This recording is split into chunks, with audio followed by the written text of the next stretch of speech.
Olá, eu sou Camila Souza e esse é o Prompt Nu, o seu podcast onde a pergunta é o caminho e a cada episódio a gente tira uma camada e um filtro e volta um pouquinho mais nua para nós mesmas. E o prompt de hoje é: em que momento você se afastou de si, seguindo exatamente o que era esperado para você?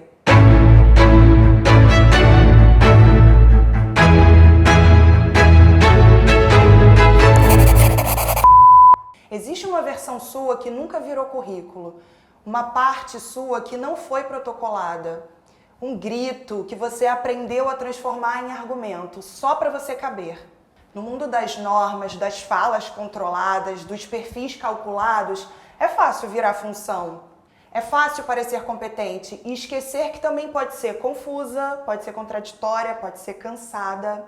A filósofa Judith Butler escreve que a vida não é uma narrativa coerente. E tudo bem, isso também é ser humano. Esse episódio é sobre a fratura entre o que esperam e o que nós verdadeiramente somos. Sobre viver num mundo que exige provas e contraprovas e ainda assim lembrar: você não é um processo, você é uma potência. E para essa conversa maravilhosa, eu chamei duas mulheres com essência, Tereza e Bianca. São advogadas e empresárias digitais que decidiram ocupar o mercado com propósito, estratégia e coragem. Fundaram um negócio que desafia as estruturas engessadas e mostra que é possível empreender sem abrir mão da própria voz. No dia a dia, elas articulam potência jurídica com intuição e presença. E hoje elas estão aqui para lembrar que não é preciso caber no modelo para construir um outro mundo. Tereza e Bianca, sejam muito bem-vindas. Que alegria ter vocês aqui. Prazer é todo nosso. Que lindo. Nossa, eu fiquei super feliz quando vocês aceitaram o convite, emocionada. A gente já tem uma história, uma trajetória juntas. Muitos anos. E hoje, assim, além dessa amizade, olhar vocês no Instagram, olhar o negócio de vocês, o que vocês estão construindo, assim, pra mim é uma honra ter vocês aqui. Muito obrigada. Eu que agradeço e dizer que você veio para mostrar que nós estamos conseguindo passar os objetivos e os valores que a Macedo e Gaia colocaram. E assim, esse convite, ele vem muito de encontro com uma série de reflexões que eu e Bianca, como sócias, amigas, irmãs e empresárias, temos feito ao longo dos últimos 6 meses, né? Essa coisa do disruptivo, mas ao mesmo tempo do se desconectar para conectar de uma forma real. E principalmente porque o direito, ele já traz um perfil tradicional e conservador, né, Camila? Engessado. Então a gente quer quebrar esse gesso. Até uma sócia de vocês, alguém que trabalha com vocês, falou: nossa, Camila, o contrato ficou tão bonito. Eu falei: é porque fala em direito, fala em contrato, a gente já tem aquele peso. Aí eu quis dar uma floreada para ficar uma coisa mais leve. A nossa administradora.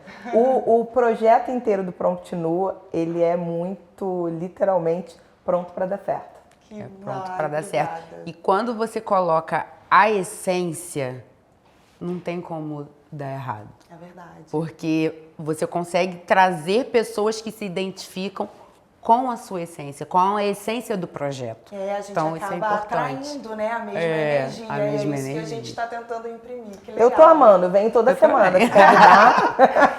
Então vamos lá, hoje a nossa conversa, o nome do episódio é Não Sou Processo.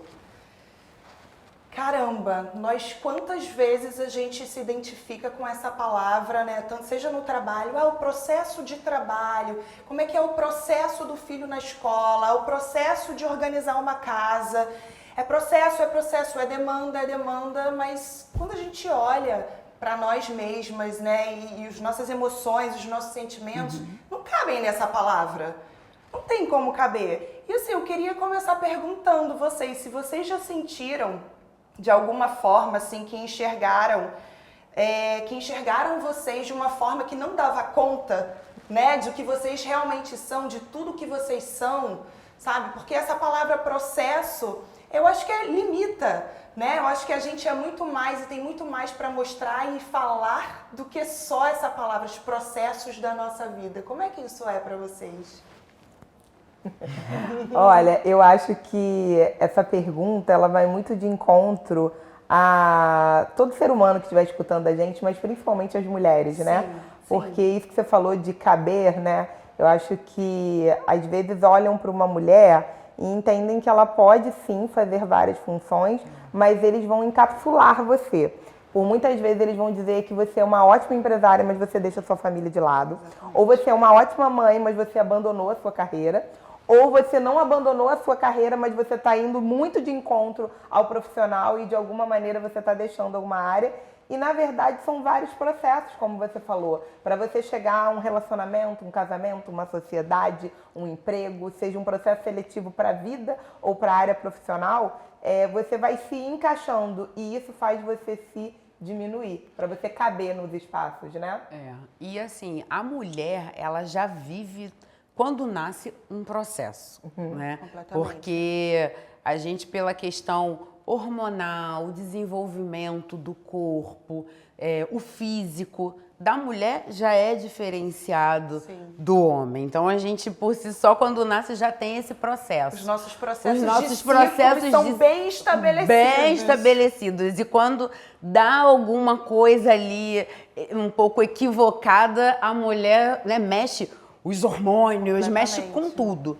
E esses papéis que a mulher assume, e a gente, por entender bem o que é um processo, acho que eu e a Tereza, a gente tem um pouco disso, que foi o que complementa uma outra. É que uma era muito processo, enquanto a outra era menos processo. Então, esse equilíbrio das duas fez com que a gente refletisse e falasse assim, a vida não é só processo. O processo ele pode ser interrompido, o processo ele pode ser recomeçado, abreviado e o processo pode talvez nem vir a existir.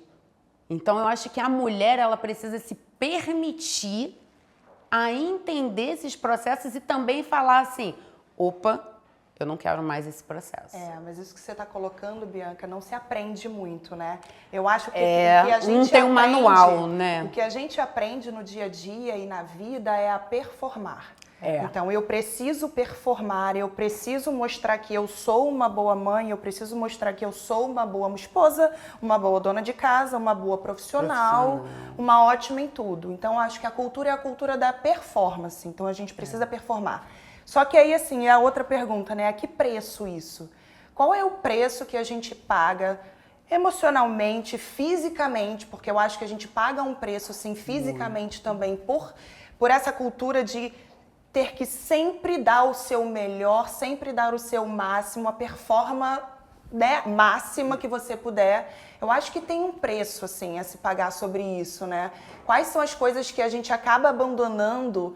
Aí, quando eu falo das coisas abandonando, assim, a sua essência, aquilo que você verdadeiramente queria ser ou queria fazer para seguir esse jogo da performance, né? Qual é o preço disso, assim? É um preço alto, né, Camila? Para a mulher é um preço alto, principalmente nos dias de hoje. A mulher são múltiplas funções que, além de você ter que lidar realmente com essa alta performance, a cobrança, a autocobrança e a cobrança dos outros, você precisa lidar também com a culpa.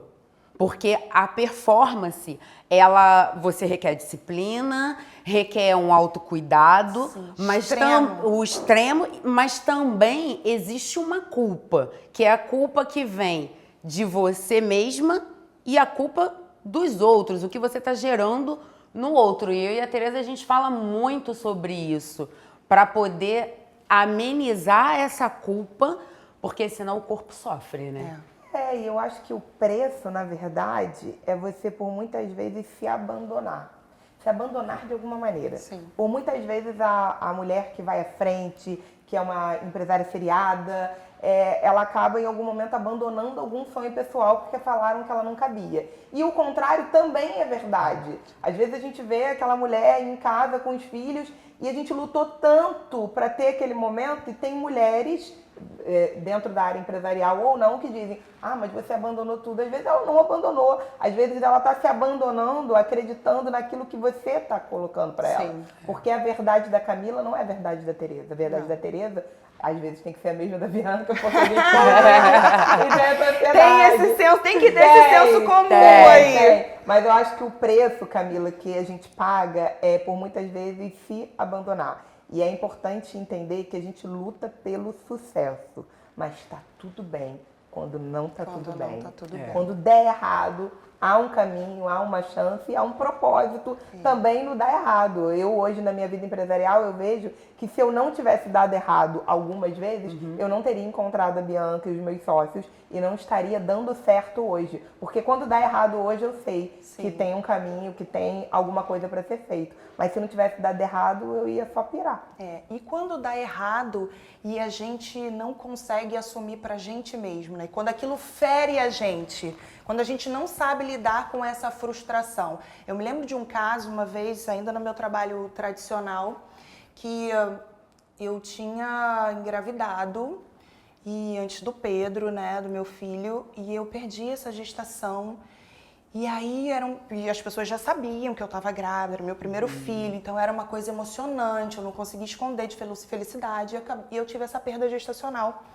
E aí, quando eu tive que falar com o meu chefe sobre isso, sabe, assim, olha, eu vou me afastar porque eu tô perdendo uma gestação, tô passando mal. E eu chorei na mesa. Ele estava sentado e eu contando sobre isso e eu chorei. E ao mesmo tempo que eu chorava de dor pela notícia, eu me massacrava, porque eu estava mostrando uma vulnerabilidade. Expondo, né? Eu estava me expondo e aquilo me machucou. E depois eu fiquei, meu Deus, por que eu me senti vulnerável? Na verdade, qual é o problema de se sentir vulnerável? Se eu realmente eu estava perdendo um filho. Então, assim, essa cultura, né, mais uma vez, da performance e a gente saber lidar de quando não dá certo, né? Vocês já foram interpretadas mal porque em algum momento, em alguma situação, uma reunião ou, sei lá, numa audiência, vocês já foram interpretadas mal de uma forma incorreta porque mostraram uma fraqueza e aí a pessoa, né, vocês se sentiram vulnerável? Alguma situação assim, vocês se lembram? Várias vezes. Várias vezes. Eu acredito Várias que vezes. O amor, ele não é uma fraqueza. E quando você ama o que faz, ama quem é, ama o que vive, você fica com as emoções literalmente à flor da pele. E isso não é ruim. A gente trabalha muito lá na empresa com paixão e método. E somos empresárias apaixonadas, advogadas mais apaixonadas ainda. Uma vez numa audiência, que era uma audiência muito difícil para mim e para Bianca, eu fiz um discurso altamente apaixonado, né? Discurso à lagaia, que Bianca fala. E aí terminou, ela queria aplaudir, a quem estava lá, mediador também. Até eu fiquei, nossa, uma cartaz. E aí o outro colega, que era um advogado, falou assim, vocês, ele estava falando para mim, mas ele estava falando de toda uma coletividade feminina. Levam muito pra emoção. Se tem uma coisa que eu posso te ensinar, doutora, é que seja mais fria. E aí a Bianca fez a resposta de milhões. Que estava ali engasgada, do tipo, a advocacia não é profissão para covardes. E quando você, na verdade, é apaixonado, você está demonstrando um sentimento. E quando você dá conta de demonstrar um sentimento em juízo, é porque, literalmente, você não é covarde. Então, não me peça para não ser apaixonada. Nossa. Não me peça para não demonstrar a minha fraqueza, que muitas vezes é aquela fraqueza que vai me tornar forte. E esse é um dos diferenciais que a gente carrega, né, dentro da empresa. E, principalmente, quando está em juízo ou está numa reunião corporativa, é que, assim, não precisa ser tudo rígido e muito frio. Eu venho de uma área onde a frieza era o tempo todo o que prezava do meu trabalho. A Tereza vem de uma área onde a emoção era um pouco mais exacerbada por lidar com uma relação mais interpessoal. O meu era muito frio, rígido. E aí a gente entende que a gente precisa colocar a emoção. A gente precisa colocar uma paixão. É porque isso é vida, né? Isso é vida. E assim, e o que a gente está lidando ali são com pessoas. O telespectador, ou o cliente, ou o juiz, ou o promotor, são pessoas. Então a gente entende nos nossos processos, quando a gente vai defender o cliente, lutar pela justiça do nosso cliente, a gente entende assim, não pode mais ser frio como era o direito tradicional. A gente precisa, sim, colocar o tom da emoção, né? Vira e mexe, a gente tem aquela dobradinha. Eu faço a petição, a Tereza vai lá e coloca a emoção. Ou então a lindo! Tereza coloca a emoção e eu vou lá para dar um pouco boto a novela. da frieza. E é isso que, graças a Deus, vem dando certo, porque é uma atividade mais empática. E isso de empatia, que a Camila, quando fala ali que ela se sentiu mal até de chorar na frente do chefe, algumas vezes na área empresarial você denota isso. Quando as pessoas falam, você tá com peninha do prestador de serviço, você tá com peninha do funcionário, aí você não vai crescer e não vai prosperar. Mentira! Você tem que ter empatia, você tem que olhar e entender que aquela pessoa ela vai continuar com você por longos anos se ela for bem paga, reconhecida e validada. E se o mundo falar pra você que você tá tendo peninha do seu funcionário ou prestador de serviço, tá tudo bem, continua. Porque se você não for empático, a sua empresa ela vai prosperar, mas da maneira incorreta. As pessoas vão ter raiva de você. Elas vão ter, literalmente, ojeriza de você. Elas não vão estar felizes quando você viajar, não vão estar felizes quando você comprar algo, porque elas vão se sentir subvalorizadas. Sim. Então, ter empatia, ter paixão, demonstrar, às vezes, alguns sentimentos, eu não acho ruim, mas tem um preço para ser pago, sim. Isso conecta um pouco assim com a outra pergunta, que é assim sobre essa linguagem jurídica, né? A gente está falando de emoção, a gente está falando de ser de mulher, do feminino, mas vocês trabalham, vocês lidam numa área onde existe sim esse engessamento e essa rigidez que o carinha lá te cobrou, né? E foi muito bem respondido. Inclusive, eu adoraria ter visto a La Face. Mas como fazer, né? Como é que lida com isso, com essa rigidez, para que essa linguagem jurídica não afaste mais ainda, mas é que ela seja inclusiva, né? Como é que a gente inclui, como é que a gente usa o direito para incluir e para proteger e para garantir direitos, né? E não para...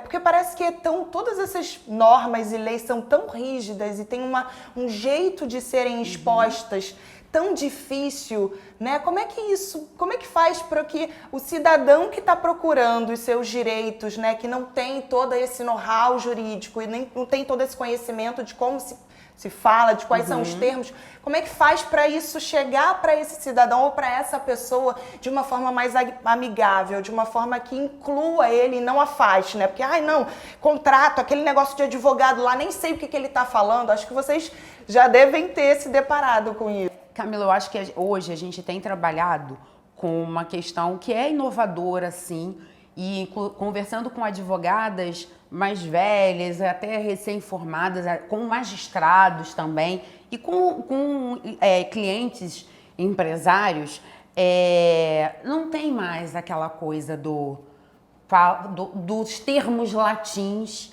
que para você se mostrar um bom advogado, você teria que usar uma frase, uma linguagem em latim, onde uma frase, 3, 4 termos eram em latim e o resto em português. Não tem mais isso. Por quê? Porque isso realmente gerava um afastamento. E eu e a Tereza, a gente vem naquela mesmo da empatia, da pessoalidade.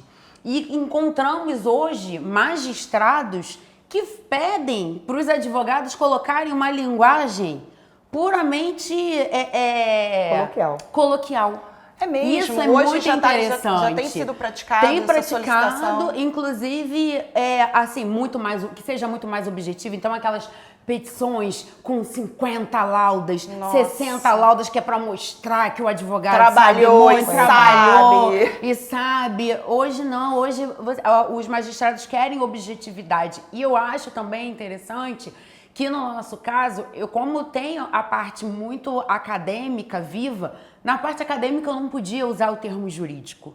Então, meio que me desconstituiu a tirar um linguajar principalmente jurídica e ir para um linguajar mais acadêmico, que seja acessível para todos lerem. A gente veio trabalhando isso desde a pandemia. A gente criou um programa Doutora H Responde, né? Onde no Instagram a gente sempre faz ali. E aí eu lembro que quando começou, o Cris gravava, a Bianca via a gravação, né, das primeiras, e o que ia ao ar eles decidiam. E aí eram 1, 2, 3, 4 gravações falando, não, muda a palavra. O Cris, vamos colocar de um jeito que as pessoas vão entender. Porque você desmistificando o direito, você entende que o direito é um aliado para toda e qualquer negociação. E tudo é negociação. Quando você vai contratar alguém para sua casa para fazer qualquer tipo de serviço, quando você vai comprar um item, um bem. O meu carrinho aí nos e-commerce. A Vidas Vive, ali a gente não fecha, mas o povo compra casa, compra carro, faz negócio e não contrata o advogado, porque ele tem aquele medo. Ele vai hoje para a inteligência artificial, mas a inteligência artificial, ela é aditivada pelo ser humano. Então você não sabe quem é aquele ser humano que está colocando ali. Então tem muita coisa errada na inteligência artificial para a área do direito. Sim. Então acho que em todas as áreas, Tereza, acho que a gente está aprendendo a lidar melhor. É importante você entender que a figura, outro dia um cliente falou, agora não precisa tanto do advogado, né? Como é que vocês estão fazendo? Eu falei, querida, então vai lá, leva uma petição de chat. Leva o chat, que tá dando muito bem. Então, assim, e desmistificar é importante para poder colocar perto.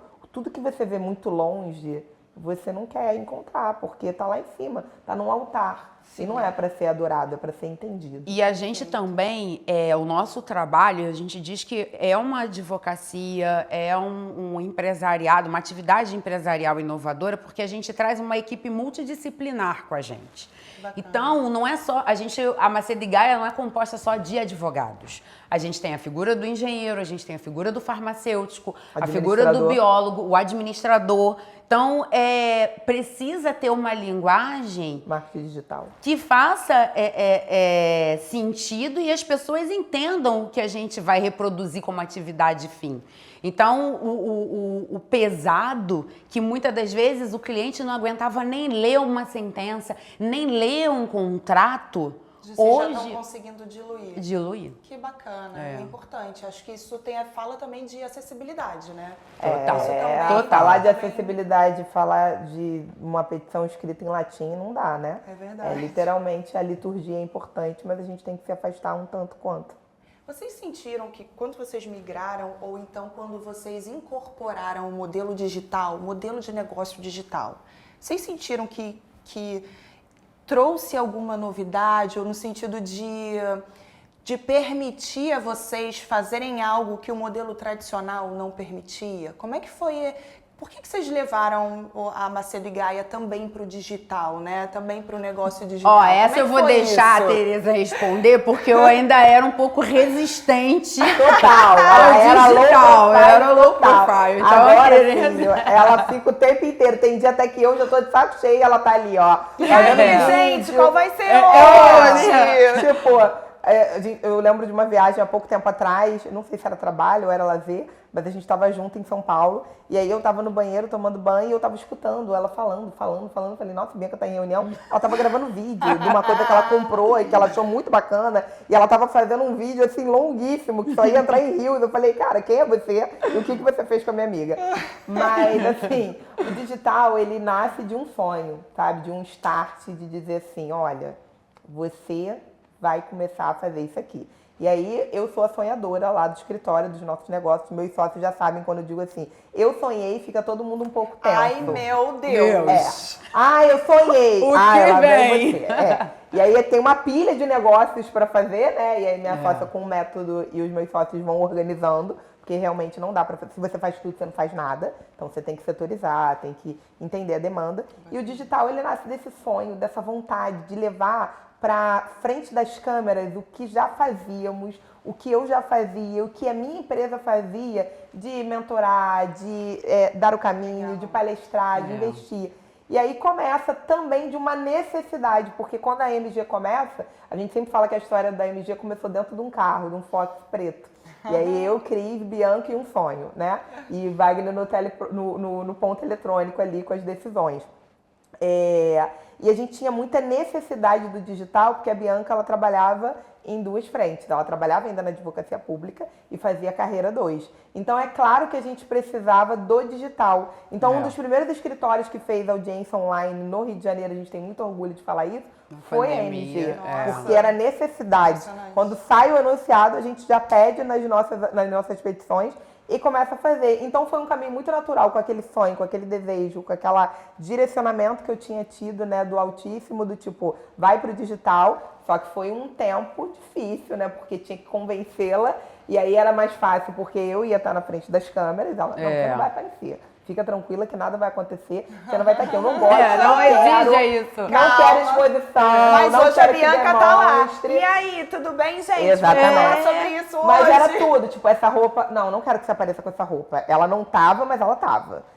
A roupa que eu aparecia, presente. a brincadeira A que eu fazia, narrativa. essa brincadeira aí tá muito pesada, não pode fazer essa brincadeira. E aí foi um caminho natural. É claro que o digital é muito difícil. As pessoas acham que assim, não, é muito mais fácil você trabalhar com digital. Não é, querida. Para você ter isso aqui que a gente tá fazendo, tem toda uma estrutura, tem gravação, tem agenda, tem dia, tem make, tem tudo envolvendo. Tem um dia que você não quer falar nada, Tem dia que eu não tô né? afim de falar. Precisa falar. E aí eu Quando você vou no precisa marketing e falar? falo, gente, precisa fazer um vídeo assim. Aí eu falo, então, tem como usar umas falas minhas aí e recortar? É muito difícil. Só que é claro que é muito prazeroso. Também. E tem um alcance, como você sabe, Camila, que e não dá pra mensurar. Essa é a mágica, né? Isso é muito incrível. É você com alguém na Noruega, alguém na Suécia ser impactado por uma fala e um trabalho que veio de você. Eu sou apaixonada pelo digital. Já tentei desistir, né? Porque dá um ranço às vezes. Às vezes dá um ranço. desânimo, Dá um desânimo. Aí nesse momento, Bianca já tava on e falou, não, Querida, Agora não vai tem, isso. não tem Vira e volta. mexe, eu dou um defeitinho. É um caminho sem volta.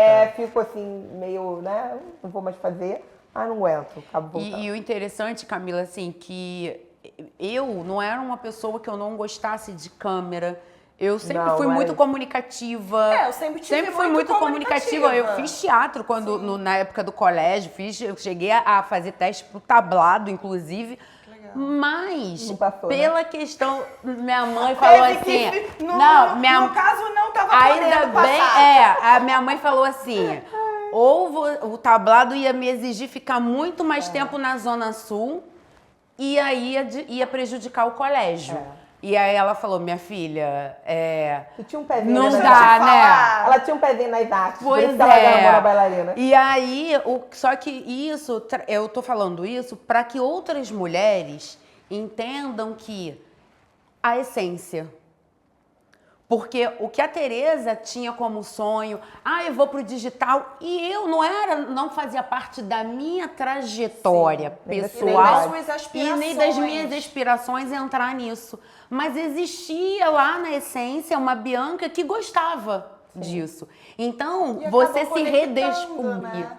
O se redescobrir, o você resgatar, que eu acho que vem também um pouco da intenção do projeto, né? Do prompt vamos nos despir? E eu literalmente precisei me despir, mas eu tive que ter uma pessoa que enxergasse isso, que puxasse. Que legal.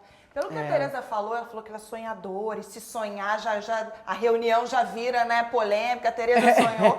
Então, vocês usam, de alguma forma, uma intuição também no negócio de vocês. Muito. E vocês, por usarem isso, e em algum momento vocês já se sentiram descredibilizadas, assim, em algum ambiente, por falar, não, mas eu tô sentindo que é por aqui, sabe, o meu sentimento tá dizendo... Vocês já passaram alguma situação de... Natural, né? Às vezes você realmente tem um sentimento, claro que o prestador de serviço, em que pese a necessidade por muitas vezes, mas depois que você sai daquele cenário de necessidade, você começa a escolher para quem você vai prestar serviço.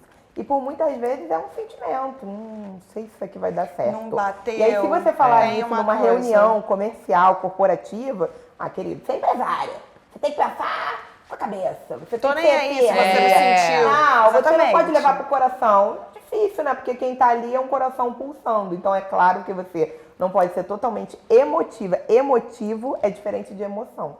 É totalmente diferente. E- Estar emotivo de você ter emoção. Emoção é um sentimento. E o interessante disso é que a gente tem clientes e clientes de né, diretores, CEOs de empresas, como também outros tipos de clientes que perguntam primeiro.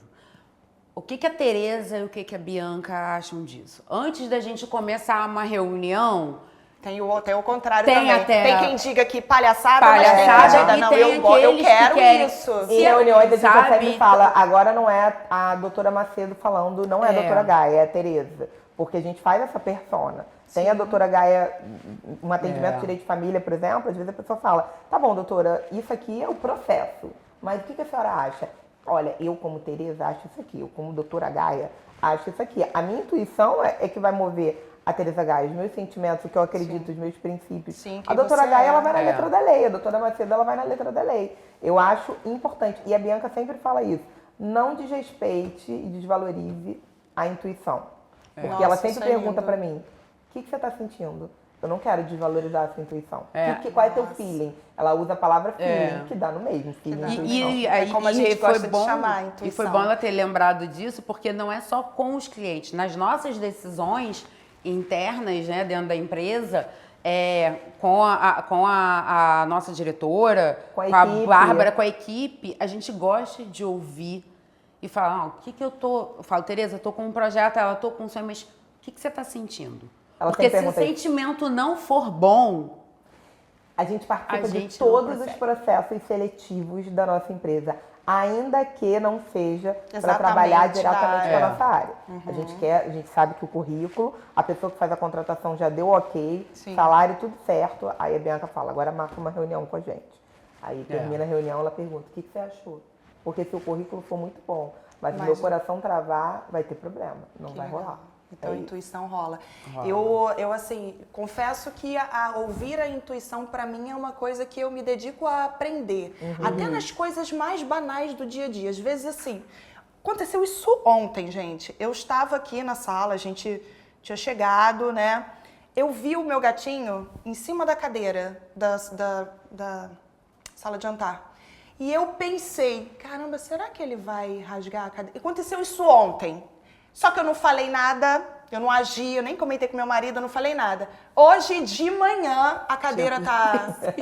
que a gente acabou de ganhar de presente de casamento, de couro, já tá assim, ó, toda rasgada. Então é um exemplo ultra bobo, mas o que eu quero dizer assim, que o quanto a gente tem uma potência intuitiva e às vezes a gente descredibiliza, a gente sabe, Não, eu sempre- a gente imagina sempre coisa ouça. da sua cabeça, paranoica. Inclusive, geralmente, se for uma coisa muito boa, comercialmente falando, dinheiro, e eu tiver travada, eu vou nela, toque, toque. Então, tô meio incomodada. Será que é? Aí ela, você tá incomodada, então a gente não vai fazer não. Aí eu, não, mas é bom. Aí ela, é bom, mas você tá incomodada. E via de regra, a vida ensina que lá na frente a gente entende que realmente não era bom. E assim, as decisões, elas não são só o puramente emotivo, porque se a gente levar, ouvir a intuição, O tempo eu todo tô não dá. sendo só emocional, não. A gente gosta de fazer um cenário que é justamente, deixa eu colocar aqui fatores, né? Vamos botar a regra e vamos colocar o que foi aquele sentimento ou aquela intuição. Então, quero comprar equipamentos agora para o escritório. Mas tem tal marca, tem tal valor. Ah, não, mas a intuição está me dizendo Não é muito por que aí. não é muito por aí, que não é o momento. Mas, vamos analisar aqui, racionalizar a situação. Então, assim, existe esse equilíbrio e existe o o ouvir essa intuição. Sim. Eu acho que saber se eu vou levar ela para tomar a decisão é uma coisa. Mas eu acho que o ignorar tem que considerar. precisa ser Eu considerado. acredito que você trazer a carga da intuição para dentro da sua empresa, dentro do seu negócio, dentro da sua vida, é uma característica de grandeza, porque reis e rainhas lindo. tinham conselhos. É Se tinham verdade, conselhos, ouviam mentores. alguém, Perfeito. sentiam alguma coisa. Então a intuição, ela tá desde os primórdios da humanidade de quem é grande. Então se Total. você é grande, você tem que ter intuição, ou alguém que tem intuição por você. Perfeito, Tê. Sabe, eu estava pensando aqui sobre os contratos, né? Os contratos que a gente tem com a vida, com nós mesmas, com as nossas famílias e, né, com as nossas intuições e com os nossos sentimentos. E às vezes esses contratos que nós temos nem fomos nós que assinamos, né? Alguns contratos a gente impostos. já recebe. Recebe de fábrica. Eu acho que a gente já recebe de fábrica muitos contratos. Meus filhos já receberam contratinho, já tem no nome deles. Nem quiseram, mas já tem. Então, eu acho que a gente tem alguns contratos que não escolhemos. Então, vocês já tiveram que fazer ao renegociar algum contrato com o mundo, né? Assim, em alguma área da vida de vocês já se perceberam renegociando contratos e cláusulas que vocês antes faziam sentido e agora já não faz mais? Olha, eu falo pela minha transição de carreira. É porque eu não tinha no meu livro de sonhos, projetos, ser dona de um escritório. O meu sonho era total corporativo na administração pública. E quando eu decido fazer essa transição, eu abri mão de um contrato ali. Não estou dizendo do contrato com a empresa. De uma coisa é maior. o contrato Familiar, daquela trajetória que eu tinha construído para mim. Sim, com a sua E missão assim, com até a ali. minha missão até ali. E aí, e entender qual é o contrato de vida que a Tereza já praticava, que era o empreendedorismo. Então, eu tive literalmente que sair de um contrato e entrar num novo contrato. E isso eu falo que hoje foi o maior contrato, os 2 maiores contratos e a melhor decisão que eu tomei na minha vida. Verdade, meu Deus, sócias e lindas e amigas forever. É muito legal falar disso, porque vai de lado a lado, né? Tanto na área profissional, como a Camila falou, aqueles que vêm de fábrica. Eu lembro que quando eu era menina, né, criança, eu sempre ouvia, cara, Enéas era meu pai. Era porque já faleceu. E aí, Enéas não dá pra negócio. Todo negócio que Enéas abre, Enéas fale. E meu eu Deus. fali 2 vezes. Fali bonito, fali bacana, né? A terceira eu nem digo que foi falência, porque foi uma questão física, biológica, por conta de enfermidade, mas as 2 primeiras vezes foi falência bacana mesmo, bonita, de chão, de lona. E eu sempre me lembrava que meu pai não tinha tino comercial, que Enéas era para falir e Tereza também faliria. Então eu cresço com aquela visão de Assumiu empreendedorismo essas do meu pai, mas um falido, contrato né? de que você vai se dar mal. E aí eu tenho que desconectar com isso para eu chegar a algum lugar diferente, porque no início, quando você perde demais, e eu investia, eu estudava, eu fazia com muita paixão, então eu achava que eu estava dando errado porque já tinha uma fábrica ali. E aí você limita a sua mente, você literalmente vira um processo, e o processo era vai abrir e vai fechar, vai abrir e vai fechar, vai abrir e vai fechar, ou para porque você não nasceu para isso. Então, assim, teve sim um momento que eu tive que desfazer esse contrato, falar, ele não faz mais sentido para mim. Agora eu vou, e eu vou de uma maneira diferente, e aí... E Tereza, teve um sentimento de traição, assim, de uma traição familiar, assim? Teve um Como é que sentimento foi esse em algum ajuste? momento eu sentia, né, quando era mais nova, alguns 15 anos atrás, 16, sentia, assim, as pessoas, será? Ué, mas como, né? Às vezes você acredita que as pessoas, elas veem você como você é, mas via de regra elas veem você de uma maneira diferente, tanto para bom quanto para ruim. Então eu sentia que tinha alguma coisa do tipo, será que vai dar certo dessa vez? Ou como é que tá dando certo? Uma surpresa muito grande de tá dando certo. E aí você percebe que as pessoas tinham convicção que ia dar errado. Sim. E isso que ela tá falando é interessante porque fez até, foi pauta de palestras que a gente deu e de estudar sobre as crenças limitantes. Esses contratos você está abordando, Camila, são contratos que vêm enraizados em crenças limitantes. Então, a Tereza teve que quebrar aquela crença limitante que a própria família já entendia que os negócios iriam dar errados. E que ela, então, se ela ia insistir naquilo dali, não ia talvez para uma carreira pública, para um concurso público, vai dar errado. Isso era crença limitante. Enquanto do meu lado, eu entendia que, mas você vai sair do que é regrado. Daquilo que tinha o exemplo do pai. Que eu tinha o exemplo do meu pai, que também era ali da área pública. Que curiosa a história de vocês duas, né? Em relação ao pai, a história e a trajetória, como se conectam. Que é o que a gente desmistifica, né? Desconstitui e quebra essas crenças limitantes. Eu acho que hoje a mulher precisa entender e tomar posse de si e dizer... É possível quebrar crenças limitantes.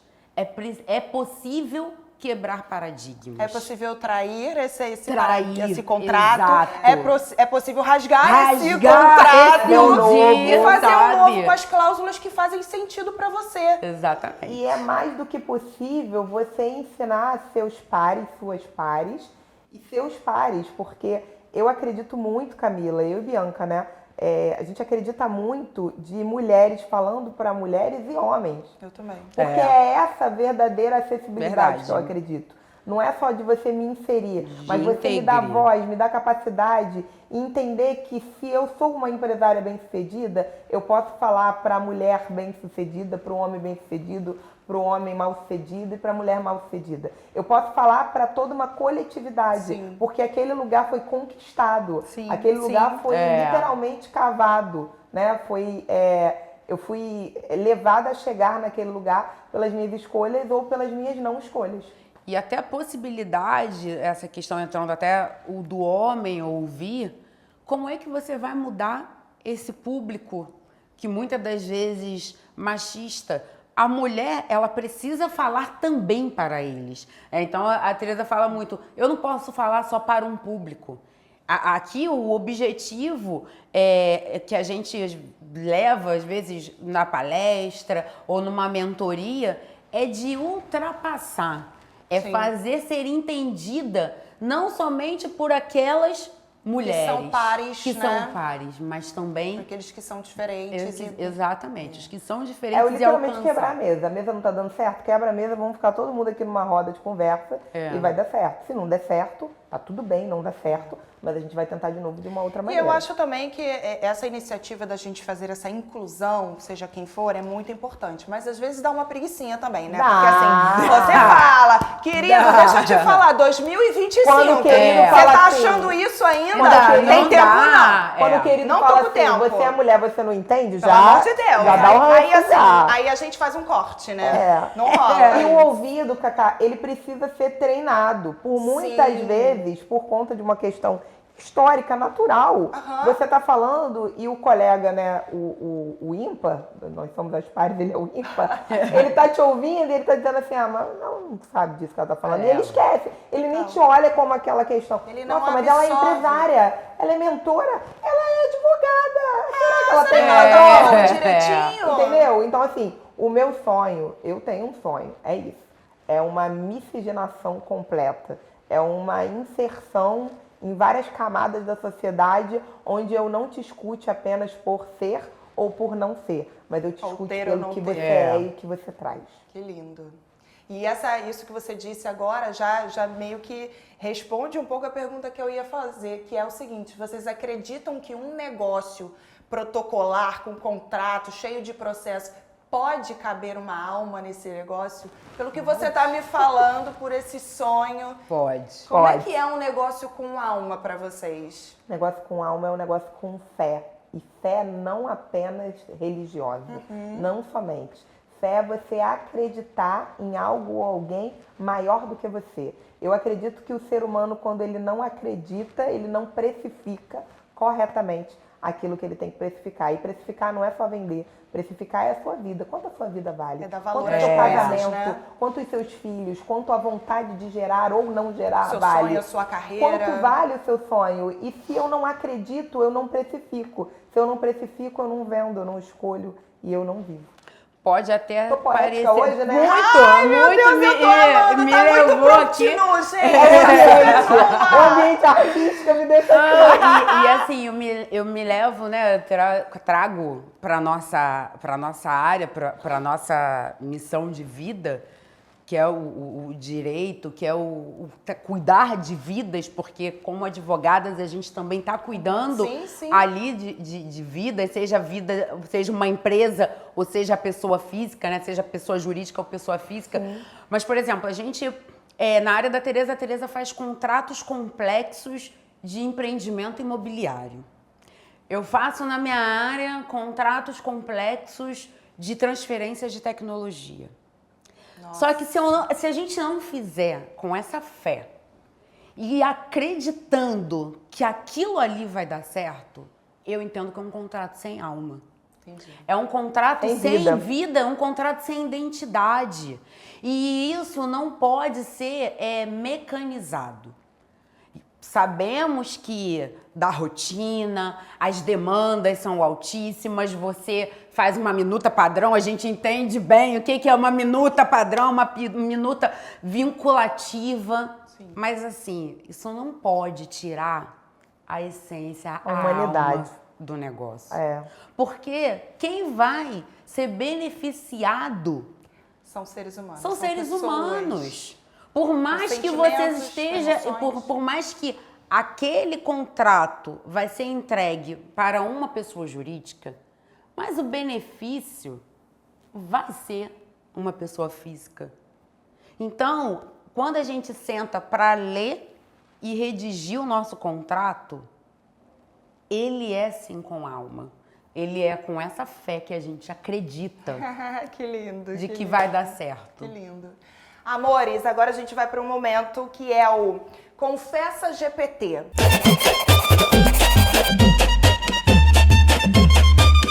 Tá? Tô com medo. Que é o momento... FM Dia Confessa. Eu ouvi esse programa. Ó, que é aquele momento que a gente liga o modo sem filtro e a gente vai saber umas intimidadezinhas de Tereza e Bianca, tá? Bianca não fala nada. É isso que eu ia falar. Eu conto Tereza tudo. É ping-pong. Tá. Ó, então vai funcionar assim, tipo ping-pong, tá? Não é pra pensar muito, vou elaborar a resposta. Bianca, não Bianca, é, Bianca, não é tese de mestrado. A Bianca quer ler. Ela quer ler antes. Não vai rolar, não vai rolar. Vamos lá. Então a gente vai fazer assim, eu vou fazer a pergunta, quem tiver aí já a resposta já vai e a outra emenda, tá bom? Seguinte, um não que virou liberdade. Não tô afim. Eu tinha dificuldade. Tô cansada. Não tô afim. Eu não conseguia falar isso. Bianca até reclamava disso. Fala, o que você tá fazendo aí? Aí eu, agora eu consigo falar. Não tô afim. O não que virou liberdade pra mim é hoje fazer coisas em horários que eu não podia fazer. Não posso porque eu tenho spinning. Né? É o não Por dela. exemplo, não eu posso tenho porque... de tênis. É isso. Eu não queria falar sobre isso. Pra eu não Mas ficar eu puxei o assunto. pra eu não ficar monotemática. Eu mas puxei. não posso porque eu tenho bicho. Então vamos lá, uma frase que redefiniu o que é poder. Uma frase que redefiniu o que é poder. O que vocês falam hoje em dia que vocês se sentem poderosas? Eu gosto do vamos contratar. Podemos pagar, estamos podendo pagar. Podemos então vamos pagar contratar. também E o poder ouvir. Porque muitas das vezes nós fomos silenciadas e hoje você ter essa autonomia em dizer eu quero ouvir o outro, principalmente dentro da nossa empresa, é um poder assim... Essa coisa que ela falou vem muito de encontro por muito tempo na vida, nos negócios também, mas na vida, eu esperei ser escolhida.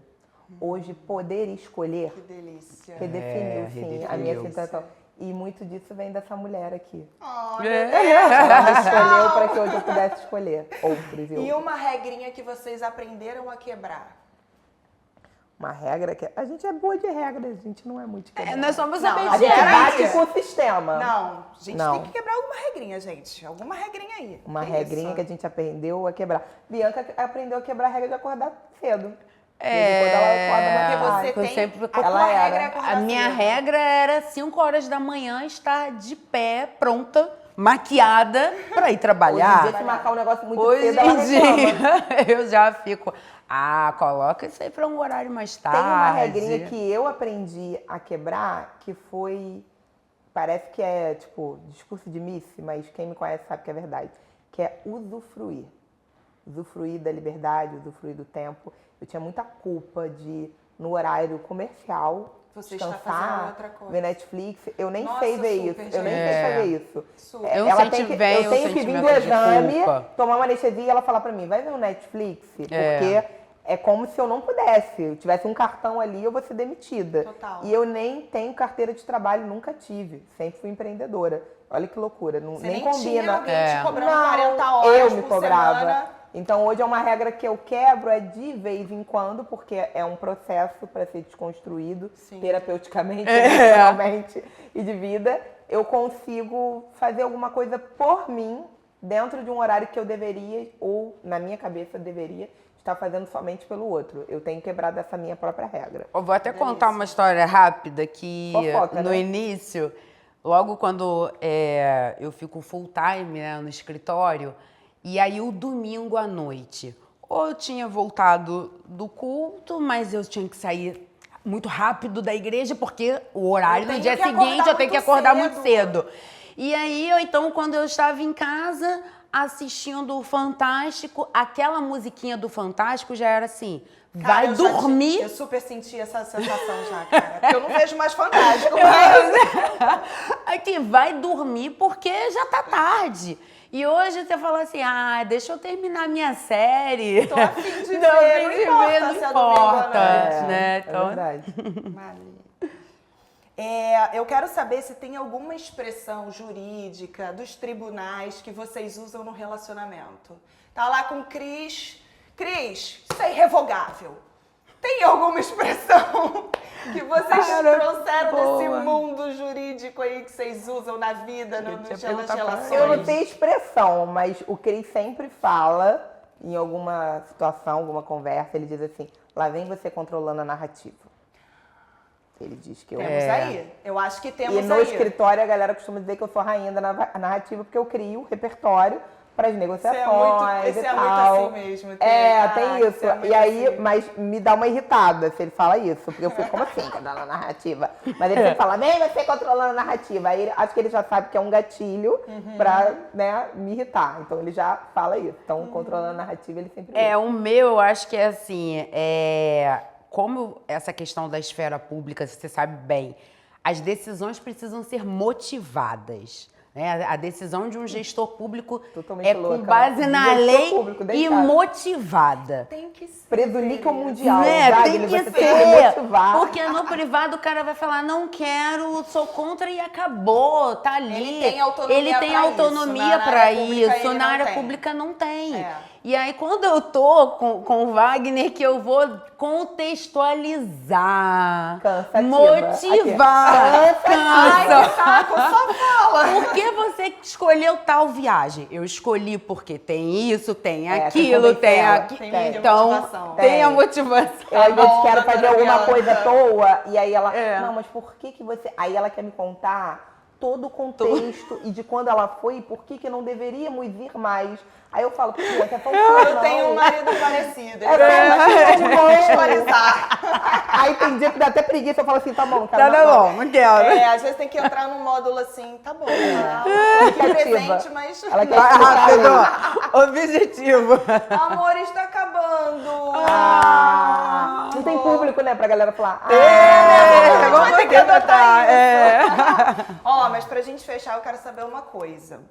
A gente tem um quadro pra terminar o episódio que é o que a inteligência artificial ainda não faz por nós?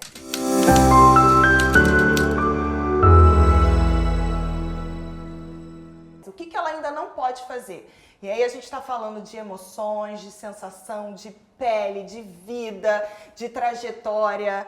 E aí eu quero saber de vocês uma coisa que a IA não entenderia de jeito nenhum.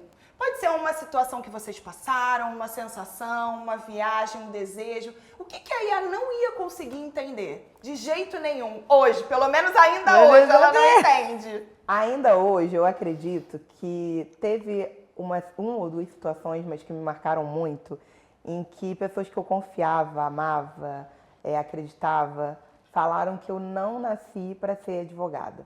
Aquilo me feriu de uma maneira muito profunda. Eu acredito que se eu perguntasse para a Siri, para a Alexa, para quem fosse, ela não ia poder me responder por que eu estou me sentindo dessa maneira, por que eu estou pensando se aquela pessoa está certa ou não. A IA ainda não consegue explicar isso. Talvez nunca explique, que bom, né? Porque aí a função social do ser humano continua mantida. Então, eu acho que é essa questão que a gente começou falando no início da essência. Porque se a gente coloca o nosso nome hoje na IA, vai aparecer lá o currículo, o que faz, né? Um próprio currículo lá, os processos, mas ela não diz a tua essência. Então, quando a gente usou o exemplo, no meu caso, do digital, se eu fosse me basear pela IA, a Bianca hoje não estaria aqui no prompt novo. Não, imagina, não faça isso. Não faça. Não, perigo, não faça. Ó, vou contar uma sensação minha. Teve Bienal agora há pouco tempo, e aí meu filho muito entusiasmado, querendo ir, né? Eu falei, ai, que maneiro, vamos lá, porque quer ler, né? Quer livro, vamos dar livro pra criança. É, importante, mas assim, palpável. ele até gosta, ele é até motivado pra ler, né? Tem uns livros de preferência dele, mas o que ele queria mesmo era ver um tal de um youtuber lá, né? Ele queria ter o contato, mas... Gente, aí a gente ficou lá, sentou no lugar onde o youtuber ia dar a palestra dele, ia conversar com o público, a gente ficou lá esperando um pouco. Quando ele entrou, o meu filho olhou, ele estava no colo do meu marido, o youtuber entrou e ele ficou assim. Você só viu o olhinho dele brilhando e uma lágrima caindo. Ai, assim, gente! Nossa, a emoção dele de estar vendo uma pessoa que ele gosta, que ele admira, que ele vê na televisão, no celular. Foi tão lindo ver isso. E eu me senti assim, um pouco confusa de também... Meu filho tá chorando por causa de um youtuber, gente. Isso é bom, como é isso? Não, mas é bom, porque ele demonstrou emoção, ele demonstrou a essência dele. Então foi maravilhoso assistir isso, meu filho, tendo essa experiência. Foi muito legal. E a IA não sentiria. Eu acho que não daria ainda pra ela identificar exatamente como os meus pelinhos arrepiaram e como a minha lágrima saiu. Amores, obrigada. Eu amei muito a presença de vocês. Foi delicioso esse momento. A hora passou e a gente nem viu. Verdade. Obrigada pela presença de vocês, de verdade. Já queremos parte 2. Parte 2. Ó, e deixa eu te falar uma coisa. Você não é uma tese a ser defendida. Você é um texto vivo com rasura, poesia e contradição. Se esse prompt te atravessou, deixa ele ecoar e me diz aqui o que você sentiu nesse episódio. Beijo, até o próximo prompt.